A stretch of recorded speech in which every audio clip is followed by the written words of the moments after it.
गीत और प्रवचन के माध्यम से प्रचार का जो कार्य आगे बढ़ा रहे हैं हमारी बहन कल्याणी आर्य जी, आदरणीय भाई रामनिवास आर्य जी, सीपी मलिक साहब, बहुत सी शख्सियत ऐसे बैठे जो सामने भी बैठे हुए हैं और आर्य समाज के बहुत प्रतिष्ठित व्यक्ति हैं।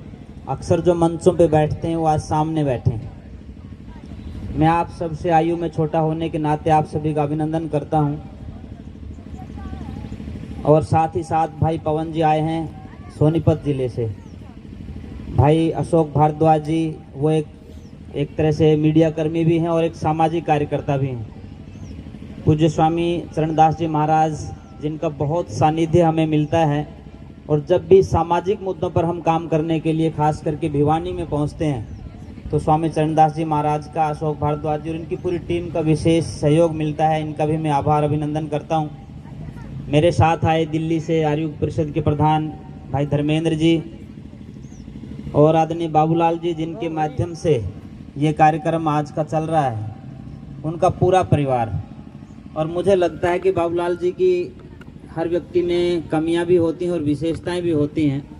बाबूलाल जी से हमें एक ही चीज़ सीखनी चाहिए, वो जब भी आर्य समाज के कार्यक्रमों में जाते हैं तो इस तरह से जाते हैं जैसे कोई व्यक्ति अपने रिश्तेदार के यहाँ शादी में जाते हैं, छोटे से बड़े व्यक्ति तक। और आर्य समाज यदि फैलेगा तो इसी कार्यशैली से फैलेगा। जब हम इन विशेष कार्यक्रमों में परिवार सहित पहुंचना प्रारंभ करेंगे, उसके बाद ही कहीं न कहीं ऋषि की विचारधारा को आगे ले जाएंगे।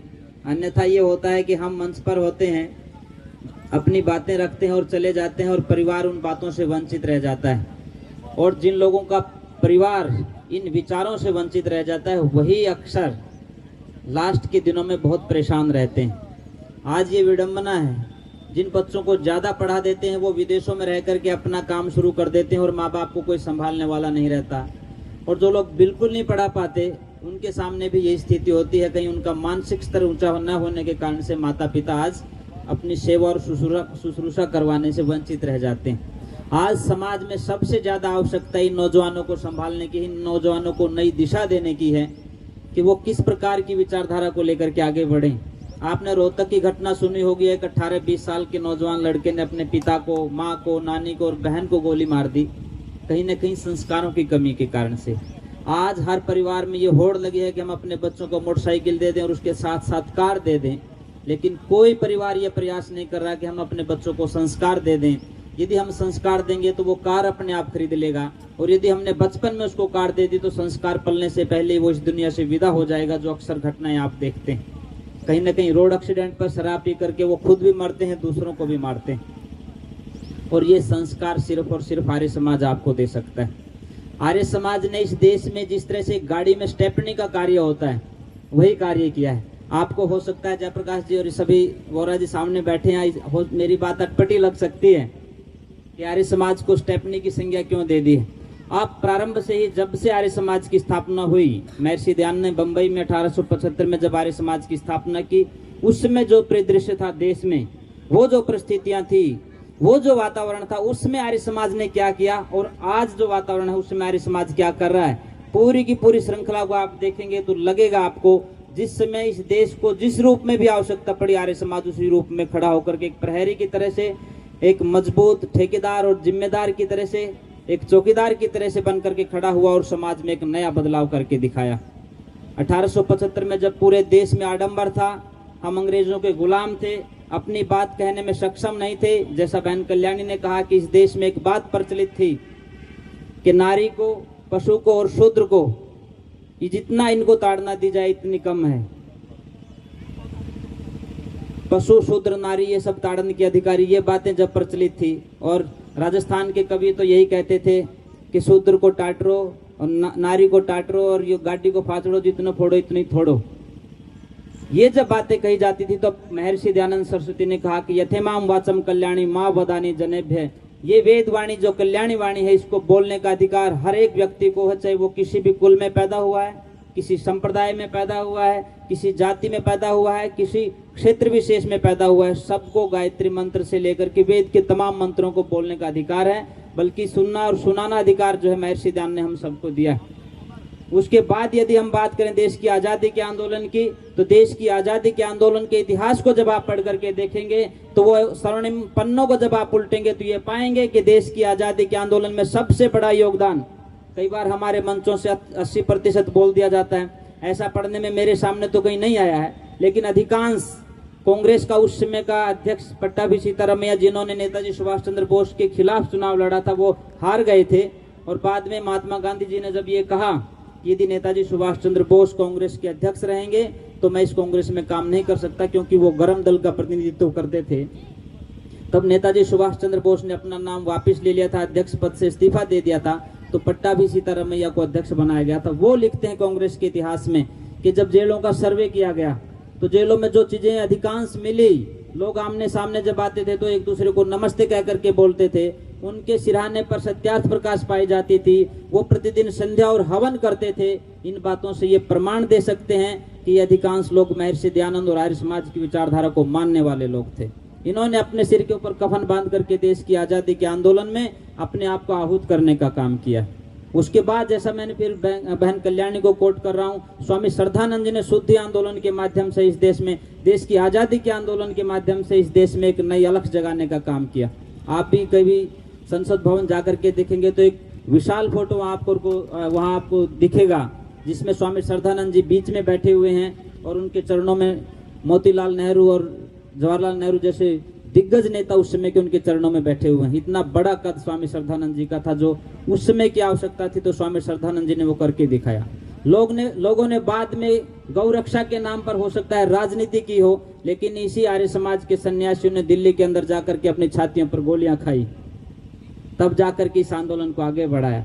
देश की आज़ादी की यदि हम बात करें, देश आज़ाद हुआ और उसके बाद जब हम आगे चले तो कितनी कुरीतियों के खिलाफ आर्य समाज ने आंदोलन किया। आपको याद होगा 1987 में जब रूप कंवर नाम की एक बहन यहीं आपके साथ के प्रांत में राजस्थान में जब जिंदा जलाया गया उसको, तो आर्य समाज के 100 सन्यासी दिल्ली से देवराला के लिए निकले और सती प्रथा के ऊपर आजाद भारत में पहली बार कानून बनवाने का काम किया। 1992 से लेकर के 96 तक का जो आंदोलन चला इस हरियाणा में शराबबंदी के लिए, वो आर्य समाज के झंडे के नीचे चला। चाहे स्वामी ओमानंद जी की बात हो, प्रोफेसर शेर सिंह जी की बात हो, स्वामी अग्निवेश जी, इंद्रवेश जी और इनकी जो पूरी श्रृंखला थी उसकी बात हो, दिल्ली से लेकर के हिसार तक की जो 5000 लोगों की यात्रा थी, और उसका परिणाम यह निकला कि 1996 में पूरे हरियाणा में शराबबंदी लागू हुई। इसी भिवानी के माध्यम से, भले ही बाद में वो शराबबंदी खुली हो, लेकिन आर्य समाज ने एक डंका बजा करके दिखाया। पिछले दिनों जिस तरह की घटनाएं यहाँ हुई, खास करके भिवानी में एक षड्यंत्र कहिए या भूल कहिए, जो भी चीजें हुई, हमारे आर्य समाज के अधिकारी यहाँ बैठे हुए हैं भिवानी के, इनको भी पता है उन चीजों का। बहुत षड्यंत्र के तहत महर्षि दयानंद सरस्वती को पीछे धकेलने का काम किया जा रहा है, और जिन लोगों का ना देश की आज़ादी में कोई योगदान है, जिन लोगों का ना इस देश की विरासत को संभालने में कोई योगदान है, न इस देश की संस्कृति को बचाने में योगदान है, उनके घुटनों के नीचे महर्षि दयानंद को रगड़ने का काम किया गया, एक षड्यंत्र के तहत किया गया। आज की सरकार हो चाहे पहले की सरकार हो, दोनों सरकारों ने महर्षि दयानंद सरस्वती की उपेक्षा की, और उसका परिणाम ये हुआ कि आज इस देश में जाति के नाम पर दंगे होते हैं, धर्म के नाम पर दंगे होते हैं, भाषा के नाम पर दंगे होते हैं, क्षेत्र के नाम पर दंगे होते हैं। और इन दंगों का एक ही समाधान है, जब तक जन जन तक आर्य समाज के विचार को नहीं पहुंचाया जाएगा, जब तक एक एक व्यक्ति के दिमाग में वेद की और महर्षि दयानंद की विचारधारा को नहीं पहुंचाया जाएगा, इन समस्याओं का समाधान नहीं हो सकता। तो इन समस्याओं के समाधान के लिए इस तरह के कार्यक्रमों का आयोजन किया जाता है। मैं अब ज्यादा बातें नहीं कहूंगा। बाबूलाल जी को, उनकी पूरी टीम को, चाहे आदरणीय इंद्र सिंह जी एसडीएम हो, प्रोफेसर भूप सिंह जी हो, भाई सतपाल जी, और चाहे इनकी जितने भी कार्यकर्ता साथी हैं जिनका मैं नाम नहीं ले पा रहा हूँ, उन सबको बधाई देता हूँ। जब बहुत ज्यादा अंधेरा होता है तो एक दीपक बहुत होता है रोशनी दिखाने के लिए, आप उस दीपक को जलाने का काम कर रहे हैं। और मुझे लगता है कि जब इतिहास लिखा जाएगा तो आपका नाम भी उस चिड़िया की तरह से स्वर्णिम अक्षरों में लिखा जाएगा, जब एक जंगल में आग लगी है और एक छोटी सी चिड़िया अपने चोंच में पानी भर करके उसके ऊपर डालने का प्रयास करती है, एक कौवा ऊपर बैठा हुआ देख रहा है और वो हंस रहा है उस चिड़िया के ऊपर कि तेरे इस प्रयास से कुछ होने वाला नहीं है। तब वो चिड़िया कहती कि मैं जानती हूँ कि हो सकता है कि मेरे इस प्रयास से ये जंगल की भयानक आग नहीं बुझेगी, लेकिन मुझे मेरा कर्म करना है, मेरा पुरुषार्थ करना है जिसके लिए मैं पैदा हुई हूँ। और जब इस जंगल की आग का इतिहास लिखा जाएगा तो मेरा नाम लिखा जाएगा आग को बुझाने वालों में, और आपका नाम लिखा जाएगा देखने वालों में देखने वाला भी आग लगाने जितना दोषी होता है। तो आप इस अंधेरे को मिटाने के लिए एक छोटी सी चिंगारी के रूप में उठे हैं। एक छोटा सा दीपक आप लोगों ने जलाया है, और ये दीपक जब एक दूसरे दीपक के साथ मिलता हुआ जलेगा तो हम बहुत जल्द जैसे दीपावली मनाएंगे। तो इस तरह की वेद के विचारों की दीपावली मनाई जाएगी। भाई बाबूलाल जी को बहुत बहुत शुभकामनाएं देता हूं। मैं इसलिए नहीं बोलना चाह रहा था स्वामी जी से पहले कि स्वामी जी को हम सुनना चाहते हैं। मुझे पता है मैं सबसे छोटा, उम्र में भी छोटा हूँ, विद्या में भी छोटा हूँ, ज्ञान में भी छोटा हूँ, अनुभव में भी छोटा हूँ, पर स्वामी जी जैसे व्यक्ति जिनको देश दुनिया में सुना जाता है। कोरोना काल से पिछला वर्ष जो गया है, एक वर्ष में 869 कार्यक्रमों में पूज्य स्वामी जी गए हैं। आप उनकी कर्मठता का अंदाजा लगा सकते हैं। आज आर्य समाज को ऐसे नेतृत्व की आवश्यकता है जिन लोगों के घुटने बदलवा दिए, उम्र 99 साल के आसपास है, उनका सम्मान करना चाहिए। उन्होंने आर्य समाज में बहुत कुछ दिया है, लेकिन वही आर्य समाज का नेतृत्व करे ऐसा तो नहीं होना चाहिए। जिनके पास योग्यता है, जिनके पास कर्मठता है, जिनके पास अपनी कार्यशैली है, विद्वता जिनके पास है, संविधान को समझने की जिनके पास बुद्धि है, कानून को समझने की जिनके पास बुद्धि है, वेद का ज्ञान जिन लोगों के पास है, वो जब आर्य समाज का नेतृत्व करते हैं तो एक आशा जगती है। और उसी आशा के मैं सोच रहा था कि आप लोग उनको पहले सुने, क्योंकि बाद में समय हो रहा है और भूखे पेट भजन ना हो गोपाला, वही वाली बात ना हो जाए कि मैं भी बीच में 20 मिनट, भ्राता जी ने मेरे को कह दिया कि आप 20 मिनट बोलिए। अब मेरे सामने ये समस्या थी, मैं संकल्प करके यदि वो 20 मिनट नहीं कहते तो मैं 2 मिनट में बंद होता। 2 मिनट में अगर मैं अब बैठ जाता तो फिर कहते कि वैसे ही लाल कपड़े ले लिए, बोलना तो कुछ आता नहीं है। तो मैं सिर्फ इसलिए मैंने बात की, और इनकी जरूरत आज सबसे ज्यादा इसलिए है, आज एक विचार देने की आवश्यकता है पूरे देश ही नहीं पूरी दुनिया में। पूरी दुनिया आपकी तरफ टकटकी लगाए बैठी कि आर्य समाज किस दिशा में जाता है। आज कोई भी राजनीतिक पार्टी अपने व्यक्तिगत जब मीटिंगें करती है, कोई भी कह रहा हूं मैं, किसी भी प्रकार की राजनीतिक पार्टी, वो आर्य समाज को केंद्रित रख करके अपनी बातों को करती है कि आर्य समाज की इसके ऊपर क्या प्रतिक्रिया होगी। और यदि आपकी प्रतिक्रिया नहीं आती है वहां से, तो फिर वो लोग अपने तरह की योजनाएं लागू कर देते हैं इस समाज में। आपको पुराने गौरव को लौटाने के लिए काम करना है। स्वामी जी को अब हम सुनेंगे और वो एक दिशा देंगे कि हमें आज क्या आगे लेकर के जाना है, किस विचार को आगे लेकर के जाना है। सिर्फ मनोरंजन के लिए हम कार्यक्रमों को सुनते हो ऐसा नहीं है।